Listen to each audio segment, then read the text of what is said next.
Hi, welcome to the show today. My name is Dwight Gibbs. I'm the SVP of GovIntel and GovChannel at Unanet. Before that, I was the founder and CEO of Contractor. Today, we're going to talk a little bit about soup, and in good timing, the soup awards, the Soup Six awards have been made. And so, in terms of my background, I was the CIO at Input many years ago before Deltek bought Input. And then I've been spending the last 12 years or so immersed in Soup 5 and really getting a good handle on everything in the CHUM and how our clients can best use the contract. Joining me today is Jeff Hopkins. For those who are familiar with the soup world, Jeff really needs no introduction. The guy has been doing soup for decades. And I think, Jeff, you started when you were 12, right? I think that's about right. 14. I had to get a 14, special right, right, permit. Yeah. right. So, Jeff, I'll go ahead and turn it over to you if you can give us a little bit of background on you, and then perhaps a little background on soup, and then we'll hop into it. Hey, thanks, Dwight. And hey, congratulations to all the new Soup 6 awardees. That's great news. Yeah, so I have a lot of experience working with the soup program, going back to Soup 3, Soup 4, Soup 5. I've managed teams that and companies that have had multiple contracts, but soup was always my go-to contract vehicle to get a lot of the deals done. And big proponent just for the way it flows for our customers. And I've helped companies acquire the soup contract. I've helped companies' friends sell their contract or acquire the assets, I should say, and sell the assets is a better phrase. But same essential essence there. But worked with the soup PMO shop. I was a senior acquisition advisor, and my role there was helping industry become familiar with the contract. Perhaps a new widget came out and the government wants to buy it and they don't know how to get it into the government's hands. And they were told to use this thing called soup. But I also was at a lot of the trade shows, help educating other government customers and new OEMs trying to reach their products into or get their products into the government's hands. Yeah, so that's relatively unique. So you were on the contract holder side for decades, and then you actually went native, working at the soup office. Yes, I wanted to see how they made how it Yeah. was all made. How get behind the curtain, see what it was like. And I was very impressed with the team, their processes, the whole program really impressed me. So, and I recently retired back in September of this past year. So I'm now retired, but I'm happy to share my information, knowledge, opinions with you, Dwight, and anybody else for that Okay. matter. Well, can you give us kind of a brief history of soup, and then hop into Soup Six and talk about what's different this time. Sure. So Soup started back in February of '93. Technically, that's when it started. And how it got started was a need. The engineers needed new workstations. They were having a hard time acquiring these workstations and systems, such as the VAX system, trying to switch over to IBM. Anyways, they had the need for a procurement vehicle to get what they needed for NASA. So a group of individuals, small group, tried to get their own contract. And after negotiations, essentially, they agreed to, hey, we'll give you this contract, but you have to open it up for everybody, all agencies to utilize this contract tool. It was very basic hardware, software, mostly hardware type of IT contract. It was agreed, and they stood it up through OMB. It was the first GWAC contract vehicle back in '93. It was a 4-year contract, just a few contract holders at the time. Now, the duck. Let's talk about the duck real quick. I'm glad you brought that up. What's up with the duck, right? The big duck in the room. So there we go. There is the duck. Yes, So indeed. that duck came from the guys that were around back then. It's an old Groucho Marx phrase that was used, and that is, it's easy as duck soup. And that's how they related this contract. It's easy as duck soup to utilize for procurement. So that's when it started. Since SEWP I, we've had 4 other iterations: SEWP II, SEWP III, SEWP IV, SEWP V, and here we are, SEWP VI. All right. So what's different this time? So, start off by just the volume of contract holders. SEWP I, again, small number. SEWP IV, we had, I think, 39 contract holders. Went to 144 approximately on SEWP V. We're now 1,600. So that's 11 times the increase of what we had for SEWP V. And there's the volume. We've got another group added into the program for SEWP VI, services. Now, when I say services is available right now on SEWP V, but in a limited capacity. SEWP V, firm fixed price for everything across the board, and it had to be blended in with the solution the services did, tied to the IT solution in some capacity with some other minor parameters. But now on SEWP VI, services is wide open. Again, we have a lot more competition. We have new improvements with the tools. As I mentioned, I retired in September. We're in the process of building out the new platform for the contract holders to utilize, as well as the providers. They now have a portal for themselves, the providers. And obviously, SEWP has always been customer focused. So they definitely have some new tools, new reporting capabilities. And that's another reason why the government loves SEWP is the reporting. And there'll be some more enhancements for the contract holders as well, as far as reporting information. And there's going to be a lot more gates to go through with the automation of the tools that they do have in the process of procurement. So those are some of the big highlights that I would say as far as the changes. Yeah, so we've gone from A, B, C, and D to A, B, and C. We've gone from 144 to over 1,600. That's going to make it's funny because everyone SEWP V is like competition's really rough. I'm like, yeah, wait till SEWP VI, baby, and here we are. Competition is going to be very, very challenging. You nailed it. Just because you have a contract doesn't mean you're going to get business.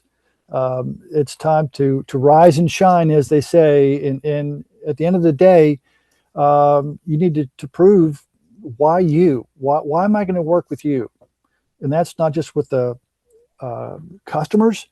It's also with the vendors, the OEMs, the VARs, the distribution points, the disties. Why do I want to work with you?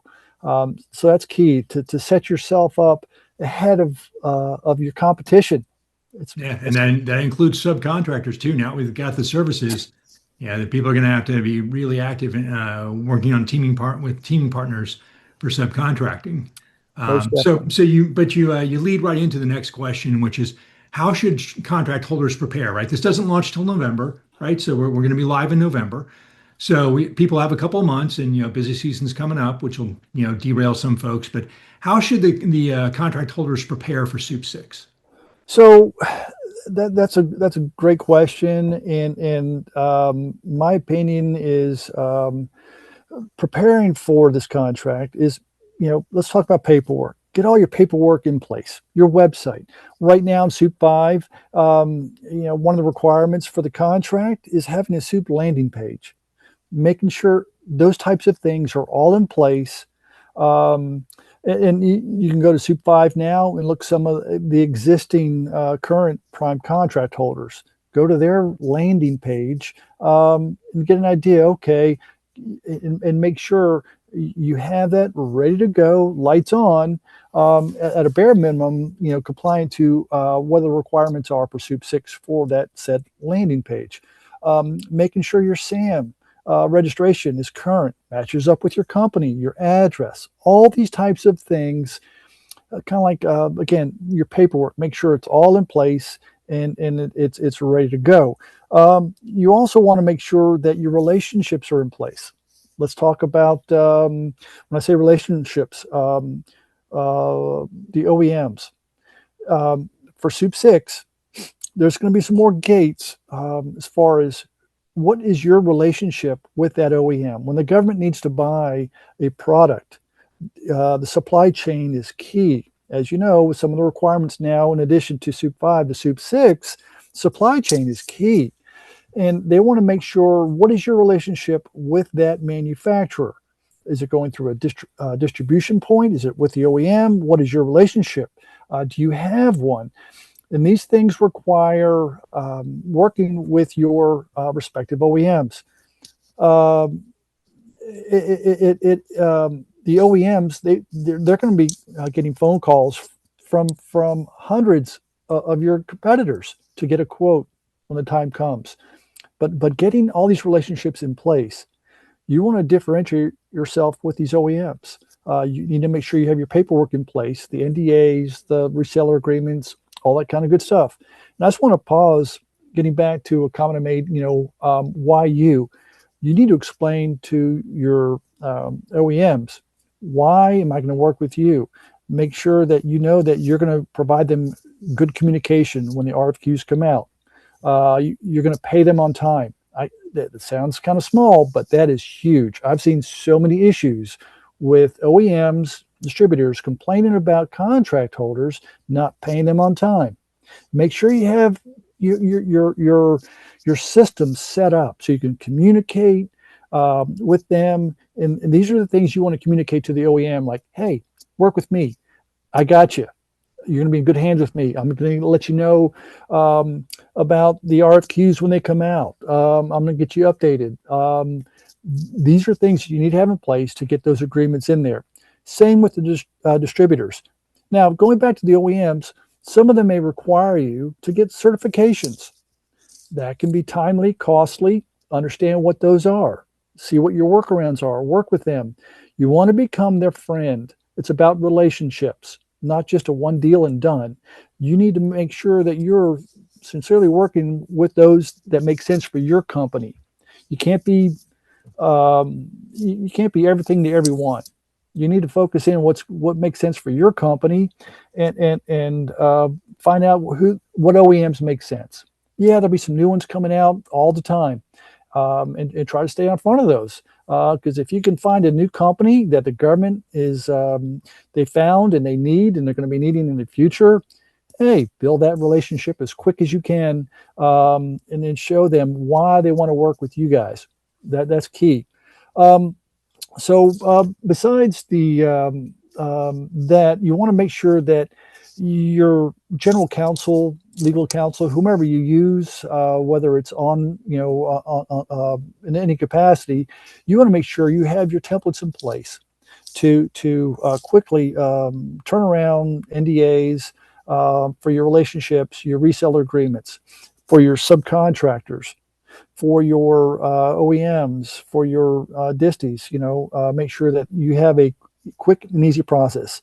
Typically, if you can't process that paperwork, an NDA, in less than 48 hours or less, the company's thinking, well, we don't want to work with them, because in this industry, things happen fast, and you have to have the ability to do that. So look at templates and get prepared so you can always say, hey, let's get an NDA in place and continue on. I've seen so many deals fall short, because of the timing on those simple tasks of an NDA, for example. Yeah. So those are some of the key things. Just get your paperwork in place, get your website set up, make sure you're good to go, and illustrate what do you do, because the government will be looking at your sites when you're submitting quotes. They will check you out and see who are you, and then they also want to know how will you respond if I give you the order. You may want to talk about your processes, or some type of reference on your website that they can reference for future. Yeah, and then for service providers, you're going to need actually for both VARs and service providers, you need teaming partners potentially. So if you're a VAR, you may not be able to provide all the items on the RFQ. If you're a service provider, you may not have all the LCATs. Or even if you do, your team may already be allocated to other projects. So I think the message is make sure you do the preparation and the teaming agreements before the contract kicks off, so you can actually fulfill. And as you know, we've seen plenty of blended deals, and historically, as you pointed out, the contract holders had to link the services to the actual product that was being delivered, but now it's a different world. So we're going to see, I think, a lot more of the service providers having a team to get the full deals done. Sound about right? It does. And one other thing, hey, the obvious there, make sure you have a PM and a deputy PM identified, not just identified, but documented. A lot of companies get started, and that is the key communicator on behalf of your company with the SEWP office and other entities such as the government. If they're trying to reach somebody within your company, all communication goes through the PM and the deputy PM, but that's going to be on your website on that landing page, and also SEWP's website as well. You're going to have some information to upload there and make sure that's all current there on the SEWP contract holders page as well. But DPM and PM, make sure you have them. Gotcha. All right. So we've got obviously there are a number of new contract holders, and many of them are starting to ask, well, how does this thing actually work? I mean, how do I process this stuff? So do you want to kind of give an overview of the life of a soup opportunity, just for the newbies so they can understand how this stuff works? Sure. Well, ideally, in government contracting and acquisitions, the ideal position to be in is kind of the advisor, helping bring new solutions or new solutions with your OEM to the government, to get them to create the requirement. The government is, it all starts with the government having a requirement. And actually, a lot of times that's the PM working on a project. Hey, we're doing a build out. We're doing infrastructure. Let's call it 1,000 systems with installation, cabling, and the lights turn green. And that's the need that PM has. They're going to get the funding. And you want to make sure these are key questions you want to ask if you're working with the PM or those types with the government. Key question, is this funded? If it's not funded, okay, you maybe look at helping them find out how to get the funding. But once it's funded, they're going to put the little acquisition packet together, and they're going to give it to the contracting officer. And that little packet, no, it's not little sometimes, a lot of paper, they're going to bring down to the contract shop. Their job is to figure out, okay, what do they need? Is it funded? And their job is to figure out where to buy it. What vehicle? How do they procure that? And ideally, they utilize SEWP. Now, if you're in front of that, you're working with the OEMs. Registration is key. Get it registered. If you think you might be sniffing around, get it registered. Hey, I'm working with them. That's key to get you better pricing. Obviously, that's a key differentiator.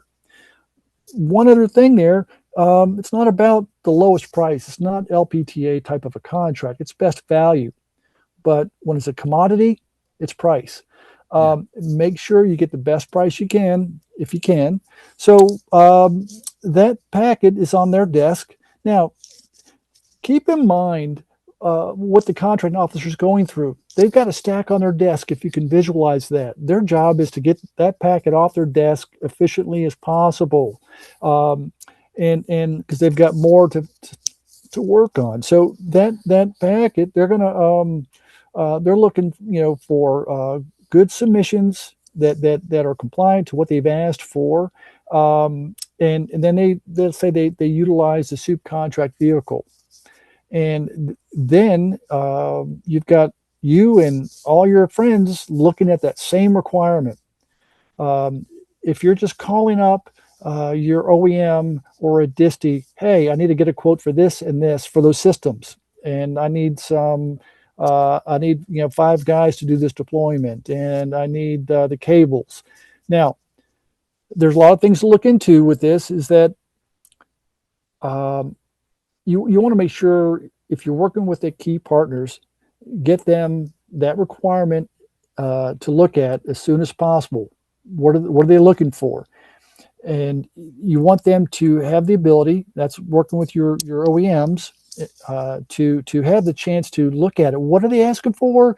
Wait a minute, are we going to need cleared escorts? Are we going to need various things that may drive up the cost because of assumptions?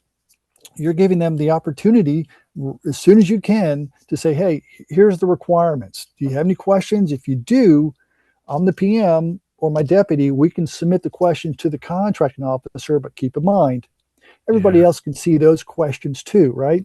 Yeah. So So, this, you don't want to show your hand, right? In the all right, all questions. right, but it might be a generic question enough that everybody would want to know, but you want to at least give them that opportunity.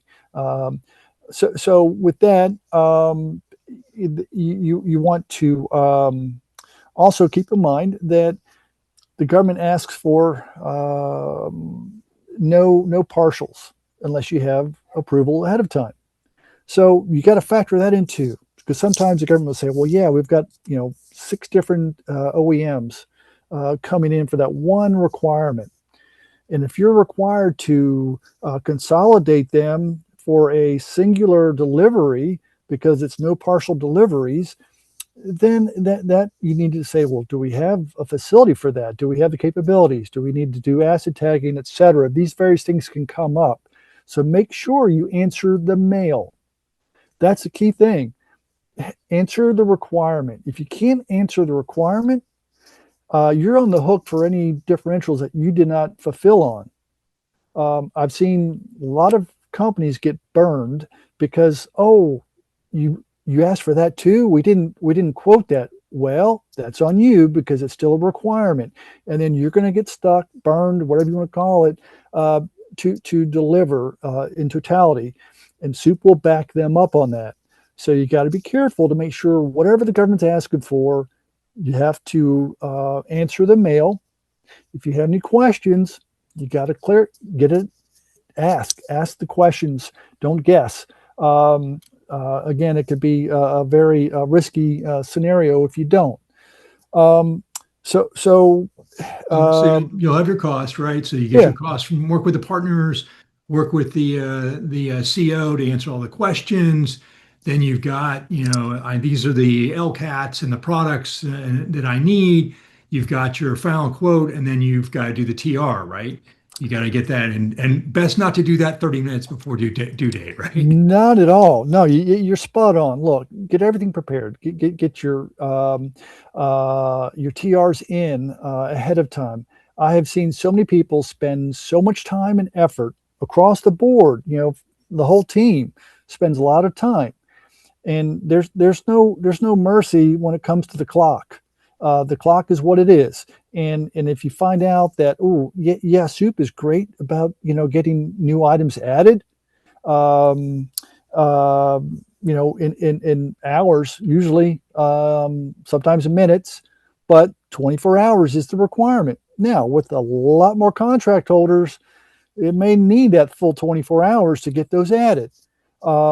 And you can't ask the government for more time. Don't ever do that. You'll get in trouble. Say, hey, contracting officer, I need you to add another 24 hours so I get my CLINs added to give you this quote. You Well, that's can't also do that. telling the contracting officer you're not organized enough, right? So that's not a good look for Exactly. the CO. Exactly. Now, here's an old thing I used to do, just my opinion, that you never ask, but you can offer information. And let's say there were some other things that just came up that there's some contracting officers that may have dragged their feet with something. And you could always say, hey, um, if uh, I could offer you a better quote, better pricing, phenomenal pricing, if I had another 24 hours. You're not asking them to change anything. You're just letting them know, oh, by the way, hey, I could get you a really good price if, but you don't want to be in that position. You don't want to be Yeah. in the position. Never ask. You can't. You'll get in trouble by the SEWP office, by doing that, because the contract officers, they don't want to feel any pressure. Like, I don't need to give you any time. That's your problem. Next. So just be cognizant of that. Okay, now So with service providers, this is kind of a new world, like TRs for services.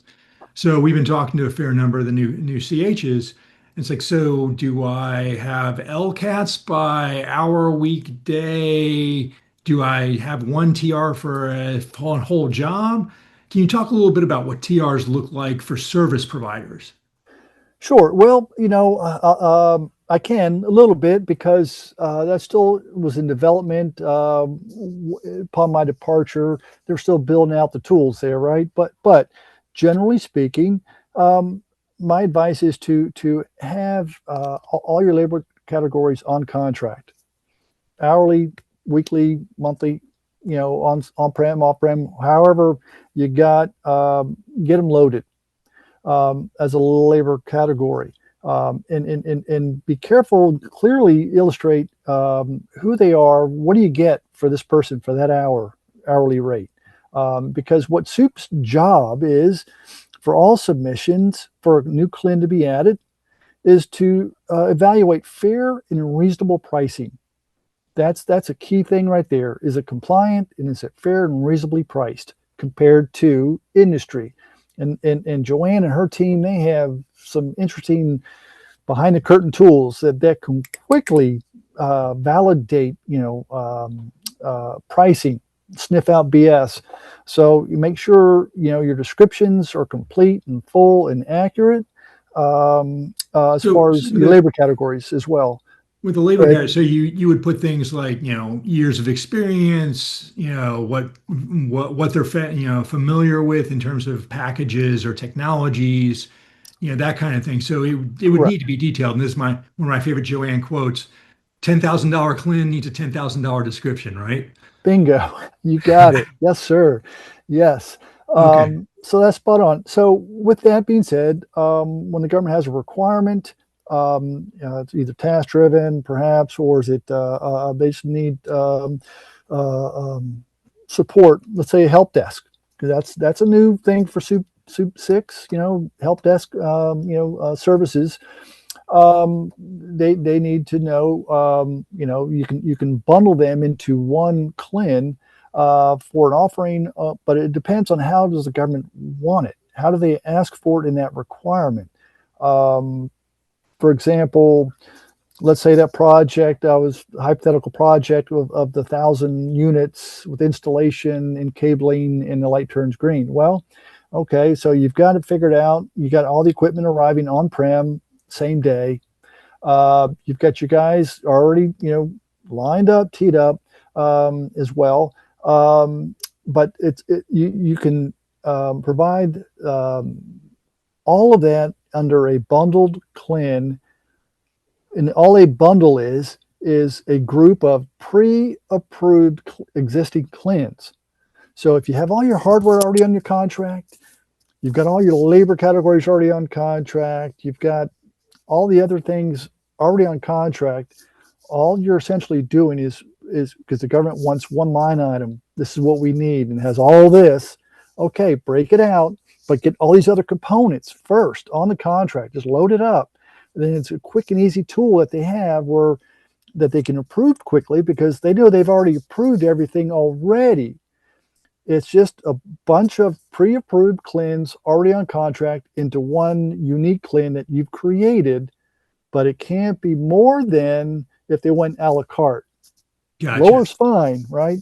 But that's the Yeah. essence of that. But again, I think you mentioned earlier, yeah, get everything on contract on your contract as soon as possible. And you could, Soup is pretty good in allowing you to create new CLINs, just as quick. You don't have to, or if you made a mistake, you can remove it, delete the CLIN, add a new one. They're pretty flexible with that compared to other contracts that I've worked on. Sometimes you have to wait another 30, 60 days to get it fixed. Yeah. So, but that's very important. Okay, so I've got my quote, and this is going to be new for some of the service providers. I think providing a quote rather than a proposal. I think in many cases they'll be both, right? I'll have my proposal backed up by my quote to show the pricing. So with that, I'll create my quote, and whatever documents I have. I'll put my also generate my CLIN verification file, and I'll log into the CHOP and upload both of those, right? And then well, once I do that, then what happens? What's on the other side, Jeff? Well, assuming that you have the appropriate relationships, because again, there's more gates to go through. The tools that SEWP has, it's pretty efficient, and that helps mitigate any protest. Because everything has to be on contract before you can quote it to the government, Yeah. going through their tool. So you go through all the checks and balances, you get the green lights, you uploaded your quote, you're doing the happy dance, maybe awkward, but you think I'm good. So now it's at the discretion of the contracting officer to review fair and reasonable pricing. It's already been done by SEWP. So they're looking at who's my best value. Now, SEWP has done a phenomenal job for the contracting officers, and they have a dashboard. They can quickly see the quotes coming in. Do they have all the attachments? Do they have the bill of materials? Do they have blah, blah, blah? Whatever they needed and asked for, they're checking on. And they can, kind of see across the board, and they can, manipulate their dashboard to their preference, deal or RFQ by RFQ. So as they evaluate that, they may come back and ask questions. Hey, does this include that? Or, is this price, good for, the whole duration, whatever. They may come back to you directly, and you can correspond with them at that time. Once you submit that quote, nobody on your teams should be bothering them with any questions. Right now, probably, I would imagine, stay the same. You're allowed to check in with them one time. Otherwise, it's considered harassment. Hey, contracting X, I'm just checking in to see if you have had any questions. Have you already executed a purchase order for this? What's the status? Essentially, what you're asking for. And that's all you can do is just propose that one question. So use that one question when you think you've given them enough time to determine where they're at. Just because they put the requirement out there, they're not required to make an award at all. Sometimes they may just be like, well, we had the funding. We're just making sure, kind of see what we got. We're going to hold off right now. Maybe their money got moved around in that little pot of money they had with when it originally got approved. So they're going to hold off. And that happens. And sometimes when that does happen, you might get an email 2 months later. Hey, can you send me a revised quote? And you're like, oh, okay. Yeah, they're still on then. Because you're typically, a quote's good for 30 days. Depends, but you can let them know, yes, we'll still honor it. Pricing's still good after you've done your checks. If that happens, you can say, well, wait a minute, let me check with my OEMs, make sure you're covered because your price cost may have gone up. Hey, government's still checking. They haven't made any awards yet, but looks like they're getting ready to finally make an award after a couple months. Is my quote still good? If it's good, then you can relay that on to your customer. Yes, quote's still good. Let us know. Good for another 30 days. And for service providers, do I still have people available? That's the other one. Because when you get that award, you got to deliver. You absolutely have to deliver. Huge. Yeah. So let's talk a little bit about the post award, right? So this is where you can make or break, right? Because if you screw up, my old joke about Joanne has a long memory, right? SEWP has a long memory. So yes, talk to us a little bit about delivery. So I can't stress enough about communication. Streamline your process, and you've got some cool tools, but you need to make sure you communicate to the key people. The contracting officer at a minimum, the SEWP office as well through their tools. Your OEM wants to hear from you as well. Your program manager that's working on that project, they want to know, how are things progressing through the whole timeline of delivery through closure. And that's key. And one of the key things to look at it from a standpoint of getting paid. You don't get paid until the government validates, yep, we got everything, you're good to go. Then that's the good part. You get paid. So by communicating, what I mean communicating, as far as your ETA that you provided on the quote, what you need to do. Hey, what's my timeline? That may come into the evaluation. You don't know perhaps, how urgent their mission is and that item is to their mission. They may have needed it yesterday, but they put out their 3-5 day window. They're waiting for that, but they've got quotes coming in now. You said, hey, I can get to you in 30 days. Great. You're on the hook for those 30 days, not 31, 30 or less. So you have to be very accurate on the front end with your quote. How long is it going to take to get here? Because that is a key part of their evaluation. Who do I give this award to? So with that, whatever that date was, the clock starts in the system and the clock is ticking for that date. You can't tell the customer, oh, darn, yeah, that providers had some challenges. They had some people, out sick, and they're not going to be able to get that out the door for another extra week. They don't want to hear that. And there's some concerns with that. One, your performance is going to be dinged for that. It's easily monitored as far as your on-time performance for your customers.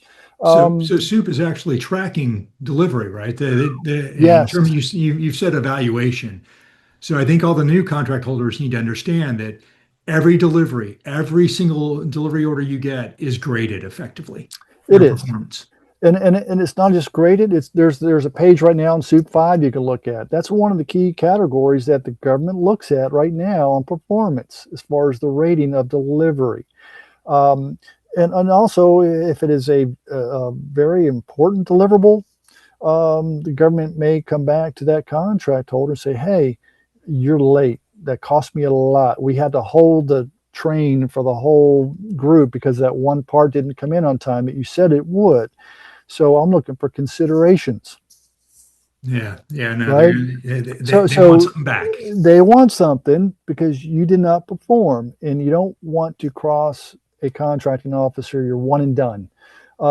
So the key thing is just make sure you get support. Again, communication to the whole piece there with your OEM, whoever's providing you the items for your customer. Let them know, the customer, hey, uh, think of it like an Amazon. People want to know. You get the messages all the time. Oh, I see it's on the truck. Oh, I see it's on the way. Oh, it's on its way. It's in a truck in Phoenix right now. Oh, hey, it's on my doorstep. Look, there's a picture of it. That's what people want in general. But that contracting officer, that's critical for them, for their mission, for their boss, for their job, because they picked the person that they gave the award to. They don't want to, look silly sitting there with a late item for their mission. So it's very important to communicate, document, and hey, use that as a selling point. If you're good at it, get a good process, because that's what they want to see. Hey, you give me the award, I'm going to communicate to everybody you want me to, until we're squared away. And again, once that contract officer gets that notification, oh, I see the tracking information has been signed, okay to pay. Boom. Yeah, and that's the key. That's the Yeah, key, right? Yeah, okay you to got to pay. have the acceptance so I can actually invoice. Yep, that is correct. All right, so that's kind of the life of the op, right? Until you deliver, and then the other on time thing, soup reporting and soup fees. Do not ignore those. Wow. Yeah. Look, I've seen soup light up when you're not paying the fees that that's due. Now, you only have to pay for what you've received. Yeah. But you can't be delinquent with those soup fees. And there's a system that you upload all that to. Make sure your accounting or whoever's handling your finances there understands the tool that they have and where you upload the payments to, all that kind of good stuff. But don't be late. Yeah, and same on the reporting, right? That's Correct. All the reporting that's required, it may come out. Again, do not delay. And also, you have a delivery reports, all that kind of stuff. You'll find in the CHUM. Make sure you comply. Yeah, just don't be late for that. Yeah, and for new contract holders, the CHUM is the contract holder user manual. So this is Thank you. the Yeah. document, the PDF, in which SEWP outlines all the requirements, what a TR looks like, how it's created, all the reporting, all the fees, everything is outlined in the CHUM. And Jeff, I don't think it's been released yet for SEWP VI, has it? No, there's a lot of stuff that hasn't been released just yet. But I don't know if it's available unless you're a contract holder. But as I Yeah. say, you might be able to poke around on SEWP V to get a flavor of what's going on there. Yeah. But, Go ahead. but I was just saying, once it is released, it's something you want to read cover to cover because Correct. that's how SEWP manages your expectations of what they need from you. And not a lot of flexibility. That's a good point, Dwight. And I recall, in the early days, Joanne would berate people. Man, contract holders like, hey, you got a question? She'd always say, well, did you read the CHUM? So make sure you read it. I mean, it's important to ask them questions that you have, but try to at least look up that information on your own first before you reach out to their resources to answer a question that they've already provided you with. Yeah, and Uh, there is a charm team, right? So there's a yeah, charm yeah, team there is. that they're there to help contract holders, and they're going to be very, very busy with the number of new contract holders we have.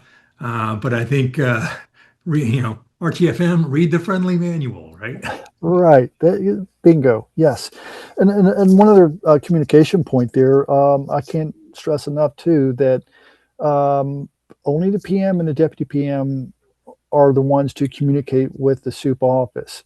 They don't want to get calls from sales reps out in Seattle or wherever, Florida, wherever. They doesn't matter where, but it's the individuals. They don't want calls from other people besides the PM or the deputy PM.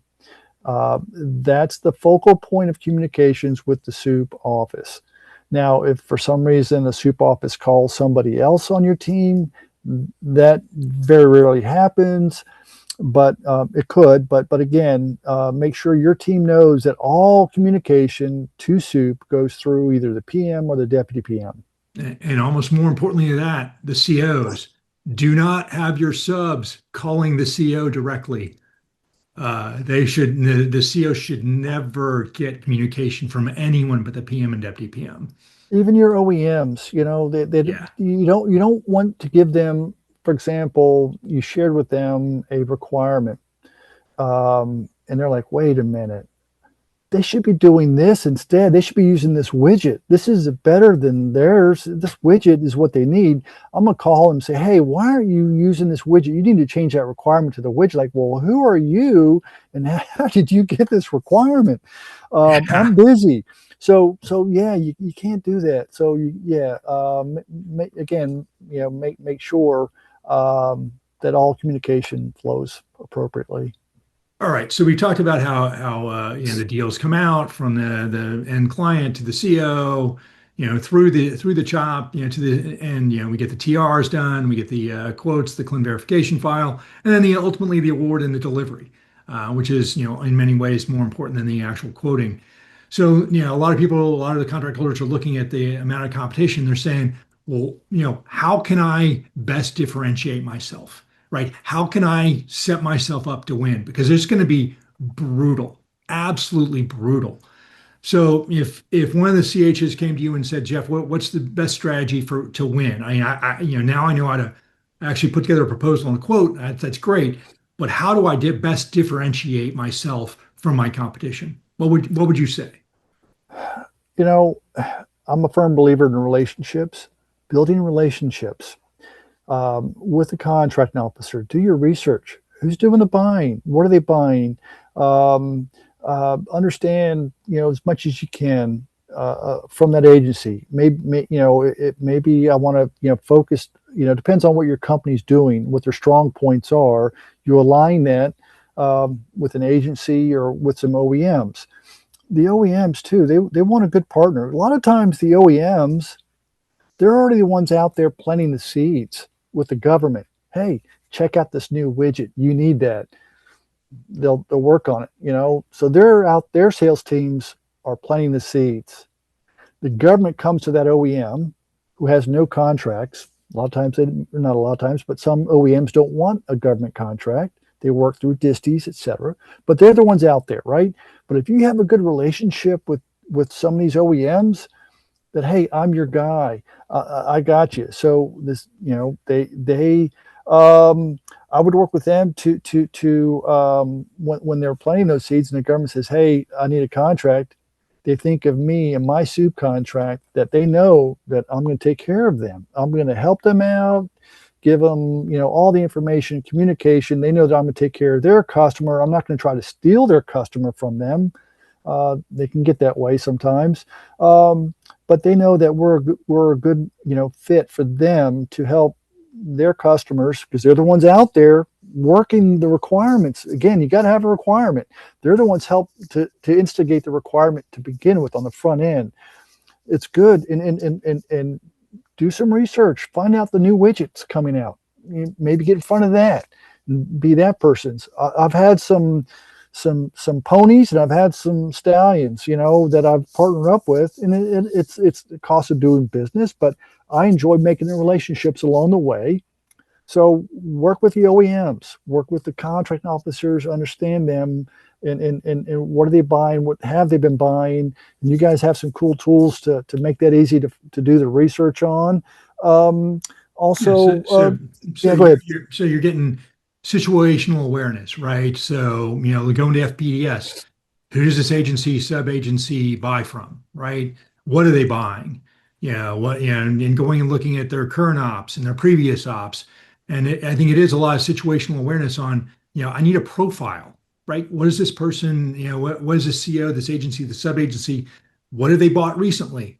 What have they been looking for, right? And then the situational awareness with the OEMs of, hey, what conversations are you having? You know, is there anything we can do to help you? So you got relationships, you got situational awareness, and I want to highlight one of the things you mentioned earlier, which is ask questions. If if you ask good questions, people realize you ask good questions. Conversely, if you ask stupid questions, sorry, less educated questions, Yeah, not so good, right? that's Not right. so That's good. right. Yeah, correct. Gotcha. Yes. Yes, Okay. sir. And when you were on the CH side, if you saw an RFI or an MRR come out, what was the thing, you know, how did you decide whether or not you were going to respond to that? Well, first of all, you know, if it was an RFQ, would I respond to it? You know, if I wouldn't even respond to it as an RFQ, you know, because it's an OEM, or it's a requirement that, you know, maybe I don't have a fit for, or relationships in place for. Um, but I think in RFI, or MRR, I would try to respond, if I could, if we have the time available, because that's how you help your contracting officer. Hey, they're going to help me out. I saw their name before, and all this, you know, a few repetitions there, and they're like, these are the guys that helped me out last time. So they like to see that, and also, you know, it helps them. It helps everybody. Know that, hey, put my requirement out there, and I'm gonna, you know, my RFQ, and I'm gonna get enough responses to make an award. You know, with soup, beautiful thing about that, you know, if they get one quote, they can still make an award. That's at their discretion. Some agencies have an internal policy; they still got to have three in the hand to make an award. But with as many contract holders now, I don't think that's going to be a big issue there. Um, but I do believe that if it's important enough, RFI, RFQ, that it behooves you to respond to it as best you can. Yeah, but Uh, so I think we've also got a question of focus, right? I got, you know, now there's, you know, hundreds of awardees. So I have, you know, and previously we had some clients who were looking for things to quote. And my reaction is you're going to need to have focus. Like you need to have an ability to speak uh, in a very detailed manner and go deep for whatever you're going to win. At least that's my perception. That's a great perception. Soup 4, we had 39 contract holders. It was volume, huh? Now it's not volume, it's quality. It's not like, well, how many quotes did you do today? Well, that shouldn't be the question. Like, what's the quality of my quotes, and what's the potential win percentage there on those. I think it's more to position yourself. Don't waste time just throwing quotes out there. I'm going to go really low on this one. Well, so is everybody else. So you have to be meticulous as to the opportunities you do want to take time with to go through those processes to submit the quote to begin with, and then you're on the hook for it. And sometimes it can be a challenge. So for example, let's talk about a catalog. And let's say I've chased a catalog, and I'm putting laptops there, and I got a really good price on laptops. At least I thought I did, but they're out there. And let's say I'm gonna do maybe a point and a half, maybe 2 points above cost. Well, keep in mind that, oh great, I got the catalog and orders are flowing in. Yeah, I'm 2 points above cost, but they're using credit cards on the majority of those onesie twosies, right? Yeah, So, so and you're on not top losing of money. that, on top of that, you got to make sure that every one of those laptops, the onesie twosies shipping here, there, and here, are all going to be shipping on time reporting. So be careful of what you're chasing, because if it's a multiple delivery, you're on the hook for delivery for every location. You have to report to everybody that's receiving it and all that goes with it, along with that government credit card. Some things may sound pretty good on paper, but in reality, so it's about quality. Just review the requirements and ask the questions, and the shotgun approach of just going after everything that comes up on the bid board. It's in my opinion, it's not a very profitable move. Yeah, no, and it's given how tight the margins are when credit card fee, California environmental fee, suit fee, you got to make sure how, what's my cost really going to be? Because for some of these deals, at a point and a half, if you forget any one of those, you're going to be in a world of hurt. That's right. All right, now my favorite section, right? Okay. Let's talk about what contract holders should not do. How are you going to, irritate the CO or the soup office? What do you recommend people not do? And I have a couple of favorites that I'll lead with. I'll turn it over to you. The not one of our clients, someone else. The one of the sales reps found great pricing on this Cisco gear, and put in the quote. And the source of the gear was in Hong Kong, which was not good, and they got the award. That's one. Yeah, know where you're sourcing the gear and make sure it's reputable.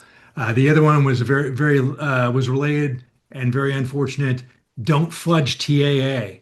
If you say it's TAA, you better be right, because if not, there are serious consequences for that.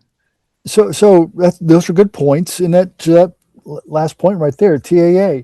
Look, the government's getting more particular with that now. The benefit of soup is great. Yes, I can buy non-TAA products, but you must clearly identify that as being non-TAA compliant or not. Now, if you say it is compliant, somebody on that particular loading dock at that particular installation, they're on the receiving side. They decide to check that. Like, wait a minute, there are substantial fines for every item in that shipment. So if you've got 1,000 widgets in there, there are substantial fines, real dollars, penalties for every item that's not TAA compliant if you said it was. Yeah. But here nor there, it's not a good way of doing business. So make sure you know where you're sourcing it from. Just because it's cheaper, yeah, that's another reason why and you get a lot of trouble because you probably deviated from what your status is for that OEM. Going back to your relationships with the OEMs, it's in the system. You have to say you have an approved relationship in what capacity. There's a little couple boxes here and there you check to validate your relationship. Are you going direct? Are you going with the distie? I don't have a direct relationship. It helps the government know that, okay, they have a relationship in place with that OEM. So they're not going to deviate. It's not going to come from Hong Kong or wherever or Amazon. Guess what this is? Because, the government may need a little, widget that's only available on Amazon. There's some on there right now on SEWP V, but the government knows that, yeah, it's not going to be TA compliant. But so that's very important. But what not to do, some other things is not to pay your partners, your OEMs. That they get very skittish. Like they don't, when you first start working with them, they don't know who you are. They're giving you a quote and you get the award and they ship it, based on the information and of the purchase order you got. You give them yours, they ship it, and you got paid, and they'll find out whether you got paid or not. In some companies, I've seen it. They'll kind of play a little game there and kind of shift the dollars around. And if you're late with your payment with them, it gets ugly really quick. And then they start yapping to the contracting officer, No. hey, that guy didn't pay me. And like, whoa, I'm not in this one here. I paid, so whoa. And SEWP, it gets Oh, yeah. ugly really quick. I've seen that. They'll go down that path. Don't do that. Um, we talked about don't calling the contracting officer, in the middle of a review process, unless you're saying, hey, I'm going to lower that price. But you shouldn't be doing that. But here and there. Another favorite, do not work around the soup office. Oh no, yep. And look, you may get by today on something that you did, you fudge something through, and I got the green light, I passed. Woof. After you submitted something or whatever, everything is time stamped and documented, and we can see the trails, and you can't don't circumvent the system. Don't send a quote directly to the government. You saw it on SEWP. You can't do that. Not unless you say, hey, this quote is a SEWP quote contingent upon no other SEWP RFQs existing for this requirement.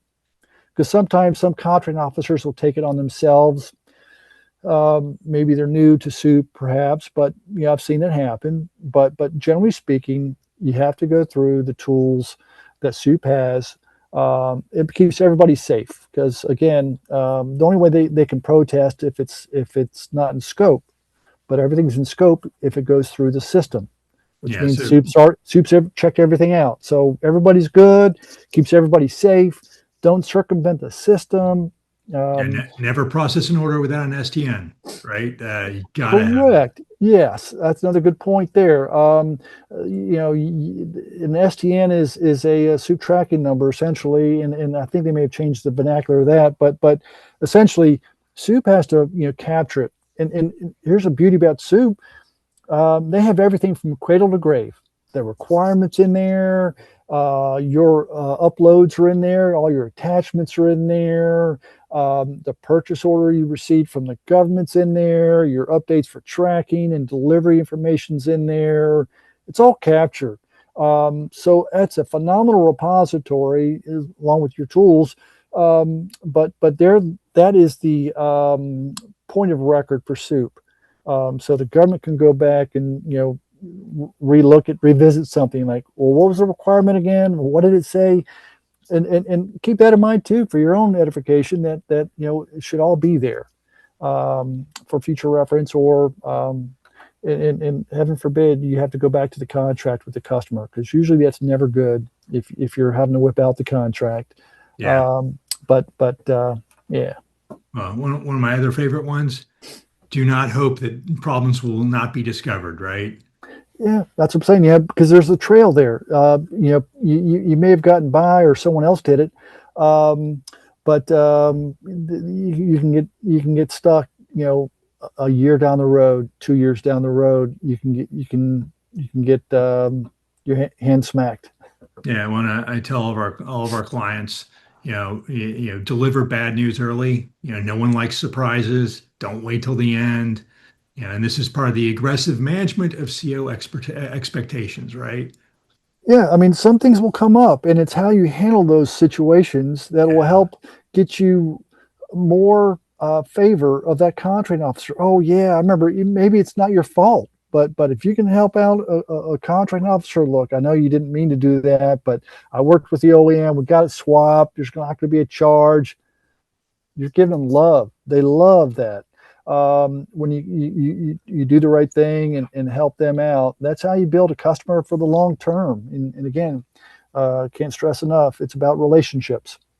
Yeah, Yeah. just like you and me, Dwight. Gosh, Abs- you Speaking know. of which, so there's one more topic I wanted to cover, and then I'll let you go. And over the last couple of soups, there was talk about non-compliance and off-ramping, right? And I don't want to end on a negative note, but I think uh, with this many contract holders, if people don't comply, I think off ramping is for this go round is potentially in scope, shall we say? yeah, so my opinion, I should say, is that there were some donkeys on Soup Five. Okay, and they were definitely doing things that you shouldn't be doing, and they knew it. Um, the challenge was, in my opinion, it was the verbiage in the contract that limited the ability to remove said contract holder. That's just my opinion, but there's now verbiage there, right? Off Yeah. ramping. So Soup will be monitoring that. They want to have only good experiences for their customers that they're trying to push to come to the contract. So look, people have challenges. I get it. That it's not what we thought it would be, and we're having a hard time just finding our niche, whatever it may be. Comply with reports, still comply with everything you possibly can. Um, Worst case, you can look at maybe novating your contract, to somebody else that can, have a go at it, perhaps. If but that's at the discretion of Soup as well. But you got to be careful, and there is off ramping. So Yeah. yeah, So this is the whole, be careful, make sure you're in compliance, manage expectations aggressively, deliver on time, all that good stuff. Because with, over 1,000 CHs, no contracting officer is going to notice if one of them disappears. right, that's right. But hey, there's something else too. Look, I forgot to mention to you. Look, your other contract holders. Um, some of my things that I did in the past is look at the others. What are they doing? Look at their websites. What other company you might need to partner with them? Let's say you need to have an SDVOSB partner. You're not, but you want to do some business at the VA. They use SDVOSB set asides all the time, all day long. Well, if you got a requirement there that you got cooking and the VA wants it, you might want to have a partnership with one of the other contract holders, a little pass through, a two-tier kind of a thing. Make sure your paperwork is set up with them in advance if you can. Break bread, see who they are, see where other contracts you can have synergy with in other areas, perhaps. Maybe you can help them out on one of their other contracts. I don't know, but it's good to have relationships with other contract holders. Look at their landing page, see what they did. Monkey see, monkey do better philosophy.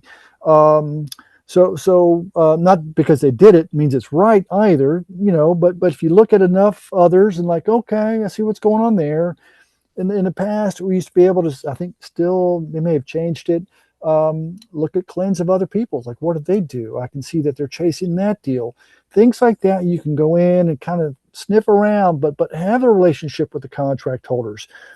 Back in the day, actually the beginning of SEWP V, we still had a little SEWP quacker backer. It was a little group of contract holders that would help share thoughts and ideas for the betterment of the contract without disclosing any of your secrets or other information that would be detrimental to your own company. But it's a team, it's a big team now, but you'll find at the contract holder meetings, hopefully they'll be in person because I think those are best, to build and bond relationships with them, because I think that will help as well. But yeah, a little monkey see, monkey do better isn't a bad thing. All right. Well, that's, I think, a good way to end it. So, Jeff, thank you very much for your time You're today. Thanks welcome. for all the information you shared. We greatly appreciate it. And I think everyone's excited about SEWP VI launching later on this year. And I'm sure we will learn a lot as we go along. Well, good luck, everybody. And Dwight, is always a pleasure, and wish you all the very best. Thank you All very right. much. Thanks. Take care.